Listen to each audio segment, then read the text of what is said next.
Hi everyone, it's Tuesday, a day to get on the YouTube and throw out my mofo Joe. This is Bullseye Handicapping, a player who's playing for 70 years and who used to play like a flaming addict. And I came to a point after playing for so long that it just wasn't fun anymore because I played too many races.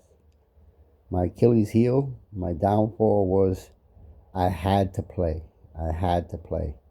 Played 2,500 races a year. Sometimes I played 7 days a week because I had to play. I was in the horse racing bubble and out of the world bubble. And because I was that way for 50 years, I remain that way because it's very difficult to change. But in the last 10 years, I decided I'm going to change. I'm going to change my mofo Joe and try to make the game more enjoyable again. And that's when I came up with Bullseye Handicapping about 10 years ago. And I realized that what's more important to me, the most important thing to me, is to go back to having enjoyable horse racing experiences. Second important thing is to be able to enjoy my hobby and get some money out of it so that I can have some fun. And then the third thing is that to not make it where it's everything. You have to learn to leave the horse racing bubble, and you have to really, learn that. And it's easy to understand why you got to do that. Most handicappers only win 20% of the time. Most handicappers are their own worst enemies. It's not so much because the data is available to everybody now. It's now about the difference of, are you a winner, or or are you just somebody who comes to play? The late, Bill Russell made a beautiful quote. It was they asked him, I watch a lot of documentaries, and in his documentary was saying what makes a person a winner is that they don't come to play, they come to win. The difference between a gambler and a person who makes investments is a winner comes to play.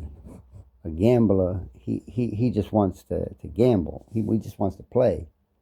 But a winner comes to win. And that led me to, over the last couple of years, to train myself to be a winner. So looking at all YouTube videos to become a winner. Because what I was doing was just washing money. I play, $300,000 worth of action and come out losing 10,000 for the year. Forget about it. It's just, you know, the roller coaster ride is, unbelievable, but I didn't attain my goal of being a winner, you know, partly due to not having ninja balls, not being able to pull the trigger. Um, One of the things about a horse player you have to understand is a horse player wants certainty. That's what a horse player wants. He wants certainty. And that's the devastation. The devastation is there's no certainty in the game we play. But he wants certainty. But there's no certainty in the game we play. None. There's no certainty. There's so many variables that, dictate, the result of a race, that, certainty is not a possibility. Getting lucky and getting paid, yeah, you could do that, but you get it's you get you have there's a high percentage of luck involved, a high percentage of luck involved, because the magic has to happen. The magic has to happen. But what I found was that in graded races, in grade 3 and up, primarily at a mile and 16th, and primarily at on the dirt, those races not only are enjoyable to handicap, and you get unbelievable amounts of information from the media. I mean, you can get free thoroughgraph sheets on graded races. You can get free time form on them. I'm 70 years old, so I don't want to spend any money for products. So I get them all free because I'm only playing those types of races. So my number one goal was to eliminate 95% to 90 to 95% of the races I played over my 50-year career. So the last 10 years, I tried to reduce that, and I reduced it more and more and more. And after 10 years, I finally got to my goal where I'm only playing on Saturdays. I'm only playing graded races, and I'm taking a leap and risking that whole unit. So instead of playing throughout the week for $3,000, I'm playing just one day a week for, either the full unit, half of the unit, or some of the unit, depending on the wow factor. And I'll get into that in a few minutes. So, what do? You have to leave the horse racing bubble. You got to learn to do other things, and that's hard. I find it really hard because of the fact that I'm retired and limited, so I find it hard to be able to do a lot of different things. But you have to. You have to leave the horse racing bubble.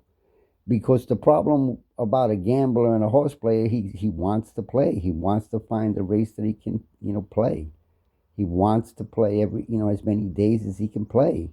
But again, that's the Achilles heel. You can't want more and want more. You got to go the other way. Another thing that's important to understand as a horse player is you got to be contrarian. If everybody else is going over there, you got to go over here. You got to be contrarian. You got to get a black belt in being contrarian.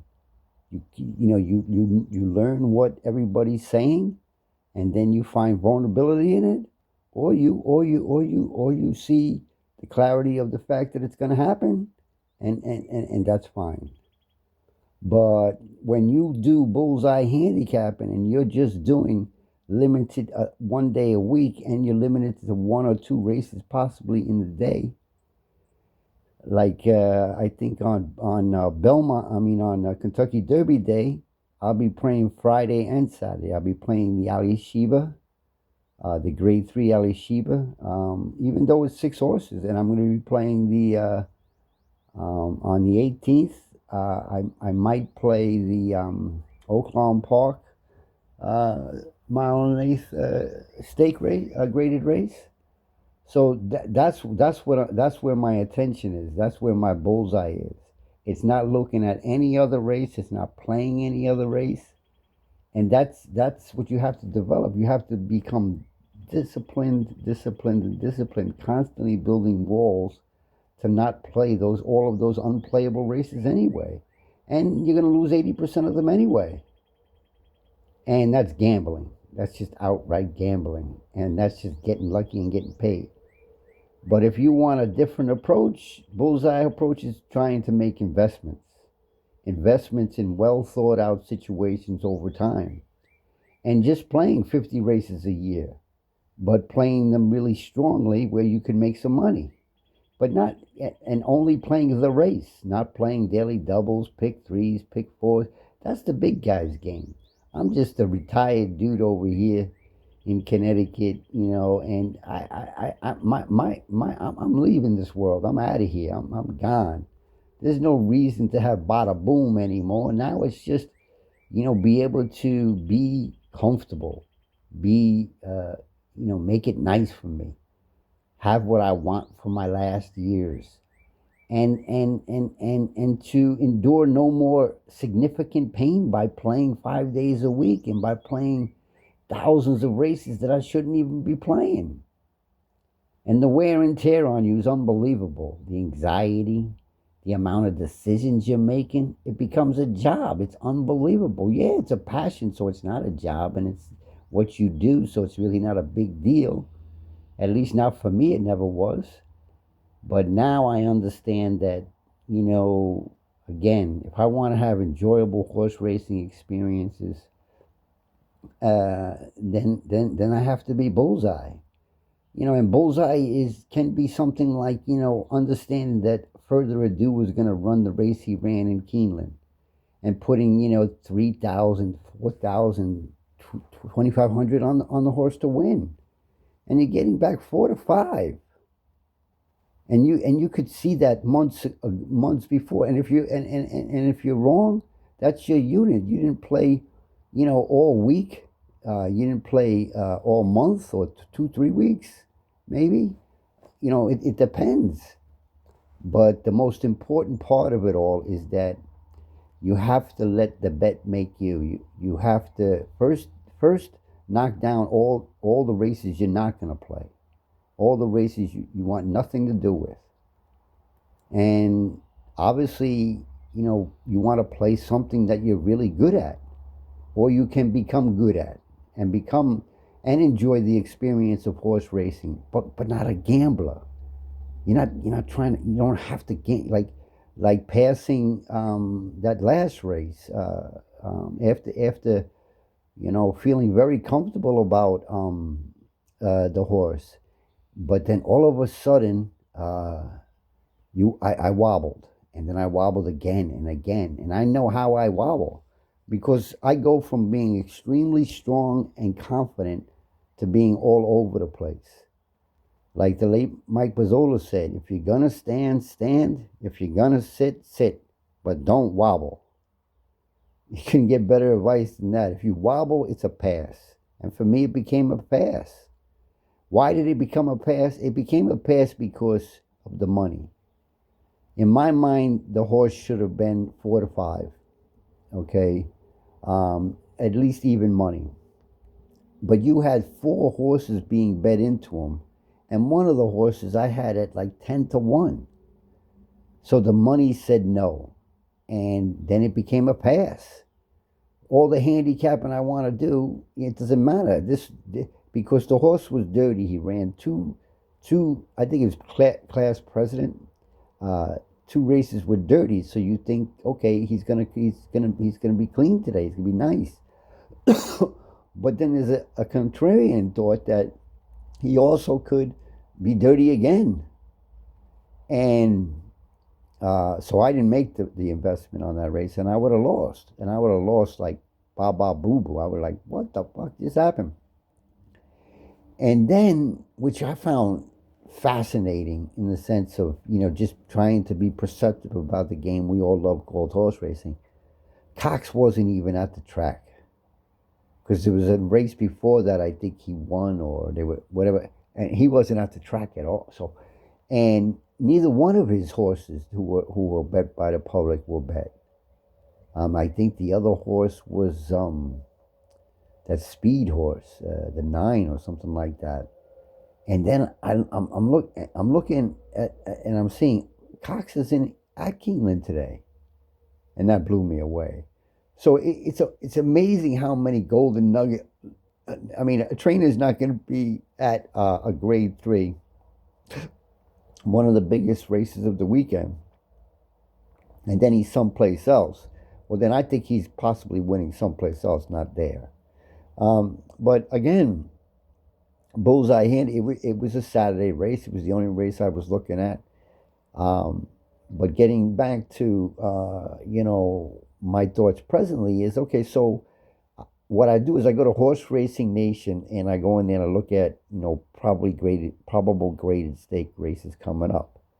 So I'm looking at that like months ahead, and so I already knew that Baeza was going to be running soon, journalism, and I also knew Sovereignty was going to be running soon. And Sovereignty and Journalism are running on the 18th, and Baeza is going to be running on the Friday, the day before the Derby. And then you got the Derby. So that's the prom for me. That's all. Those are all proms for me. All the other races are dances, but the prom is the 18th. The day, I think the first and then the second. So that's more than enough of partying for a 70-year-old. Whereas, when I was younger, I'd be playing, again, 2,500 races a year, and playing, 5 races, 5 days. I mean, just insanity. And all I got out of that was a diploma in insanity. That's all you get. That's all you get. It's just I remember like the old TVs back in the day, obsession to betting, I used to say. I used to tap it and say, obsession to betting. And that's a gambler. And bullseye handicapping is not about being a gambler. It's about being bullseye. It's about being jockey weight,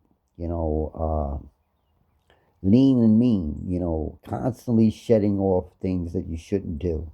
And even if you think you might play the race because you've been wild throughout the whole experience, having the discipline to pass if there's something that just makes you wobble. If nothing makes you wobble, pull the trigger. But you have to let the bet make you. You have to have a felt sense and let the bet make you. Don't force it. Don't have to play. And it takes a lot of races to practice. I practiced for 10 years in the beginning.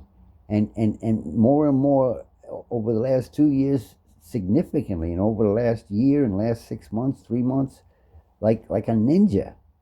And it was hard, and it is hard, and it's still a little hard because it's new. But again, I'm going back to why am I doing this? I'm doing this because I want to have enjoyable horse racing experiences. I want to respect the fact that there's no freaking way I can win by playing 5 days a week, 2,500 races a year, and just throw it out there, gamble, gamble, gamble. I ain't got the mojo for it. So I go 1 day a week. I go to specific races. I become a master at those races.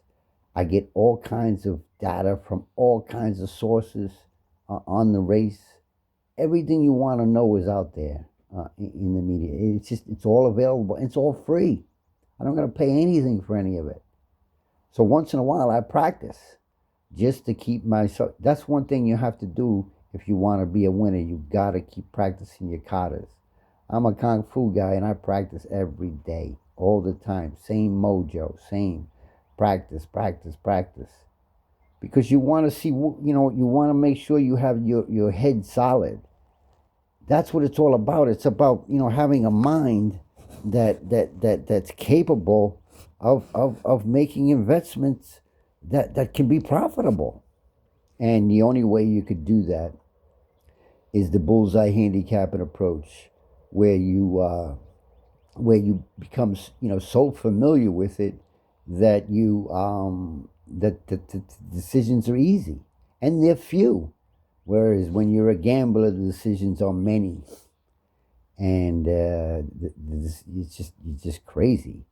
So getting back to my feelings, my initial feelings on the races that I'll be targeting, which will be, again, it's only a 6-horse field, which is really no value, but it's the first race for Sovereignty. And yes, he's running against journalism, so basically a match race in publishers in there, which has been doing really well. So he might take a little money in there. And then there's 2 other horses. So, most people are just going to use that with their pick threes, their daily doubles. So the question is, can you make any money from this race? Could you get 4 to 5 on Sovereignty? Sovereignty is getting his distance, a mile and an eighth. He looks like he's working solid to okay, but nothing spectacular. Is Mott going to use this as a stepping stone to down the road? For the Whitney and then the other big races at Saratoga. And is he vulnerable today? And it's really not worth the anything but the knowledge of the race. Learning from the race, but not getting in the race. So that's what my thoughts are right now. And then going to Friday for the I think it's the Ali Sheba Churchill Downs Day. My horse is obviously Baeza, and my concern only is that it's the first time for Mott, first time for Alvarado, and a mile and a 16th isn't his preferred distance. I'm not concerned about the Churchill circuit because of the fact that he's already run on the Churchill circuit, and when he ran on it, he was successful. I do like the idea that he's going into a grade 3 to start out, so he's able to sneak into that. I think price is going to be important on that a little bit. How low is he going to go? And I'll find out real soon. Over the next 2 weeks. And then there's of course Churchill Downs, the Kentucky Derby, which I really haven't given much look at, because I usually, one of the things, when you're not looking to play the races all the time, you wait as long as you need to wait, because you're going to get more than enough information again from the media. So my bullseye handicapping, is leaning all toward that. But the most important part is that I'm not playing any other races except for those races coming up.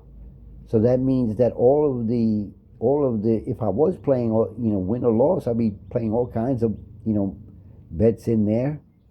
But I'm not. I'm saving my bankroll preservation, saving my bankroll to not gamble. I don't want to gamble anymore. I don't want to gamble on all these different races. I want to just make an investment on races that matter. I don't want to go to the dance anymore. I just want to go to the proms. And those are the proms for me. The 18th, Friday the 1st, Saturday the 2nd, right now. And nothing else is going to be of interest, so then I could leave the horse racing bubble and don't open. And the key is, you don't open up a racing form on any other day. You don't watch it. You don't get involved. You detach. You have to have a black belt in detaching. If anybody else is interested in this approach, you can call me at 475-279-5398. And I'd love to chat with you about your journey to the Derby. Old guy by old guy chats and stuff, horse player to horse player. But after playing for 50 years, since I'm 20, 70 years old, playing this game we all love called horse racing, but trying to play it intelligently now. I'm trying to, play the game intelligently. I've hung on tightly to wanting to be a gambler, and now I'm letting that go. Let go lightly. Hung on tightly to thinking that I had to play all those races all the time. Now I'm letting that go. Hung on tightly to the fact that, if I didn't play, what would I do? I hung on tightly to that thought, and now I'm letting that go and leaving the horse racing bubble and just do other things. So again, as Harvey Pack would say, I hope the horse will be with you, and good luck out there. Bye now.